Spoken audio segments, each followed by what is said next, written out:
Good afternoon. I hope this message finds you well. I have redrafted the trust for your Russian clients. The LLP is effectively see-through.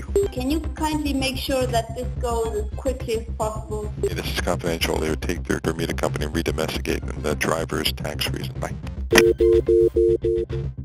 There was Panama Papers, but then we soon realized this is something big again. It's a leak of two offshore providers, Appleby and Asia City, and then it's a leak of several company registries of tax havens.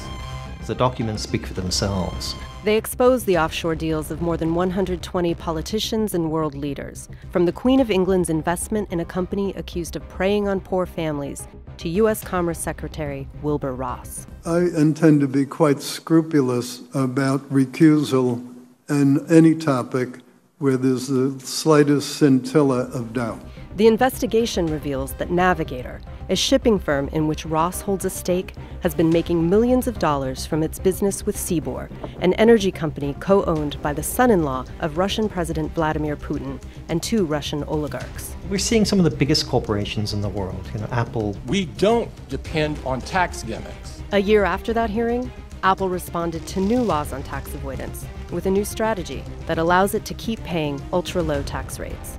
We're seeing the lengths that companies do go to avoid taxes. If for Nike it's the swoosh, for Facebook it's user base.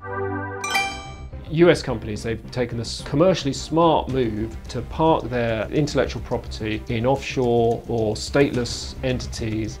It tells you just how systemic over decades has been the process of establishing and using companies in secrecy jurisdictions, but secrecy that allows you to evade or avoid the regulations or the taxation in other jurisdictions. Glencore has again come under fire for its aggressive dodging of paying tax. New details emerge on Glencore, one of the world's largest commodity traders. This is a group of 154,000 employees and contractors around the world. Files reveal that the company has fought off lawsuits and tax bills and has diverted millions of dollars through tax havens. This is a mainstream part of the global economy. In Canada, the investigation reveals the offshore deals of the ruling Liberal Party's key insiders. How will you measure success? By the money coming in the till. It's pretty easy. While Prime Minister Justin Trudeau was campaigning on tax fairness, well, across the country, people have told me that we need better. Documents show that his chief fundraiser was tied to a trust that kept millions of dollars in the Cayman Islands. In Mexico, the files reveal new details on the Legionnaires of Christ, a religious order founded by a Catholic priest who was also a sex offender. Martial Maciel. The documents lead to the organization's offshore companies, with representatives in Rome, near the Vatican.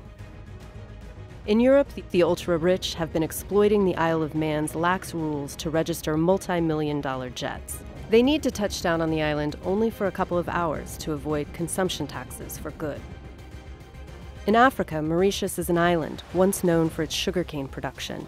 It is now a center for companies eager to profit from Africa's resources while paying as little as possible in taxes to the developing countries. In Asia, the files lead to the offshore holdings of Indonesian dictator Suharto's family, including his son Tommy, who was once convicted of corruption. We're seeing into about 1/5 of the most secret jurisdictions in the world, and the kinds of patterns that we saw with the Panama Papers are now being repeated. Trying to bring to the light that type of secrecy, that's what we need.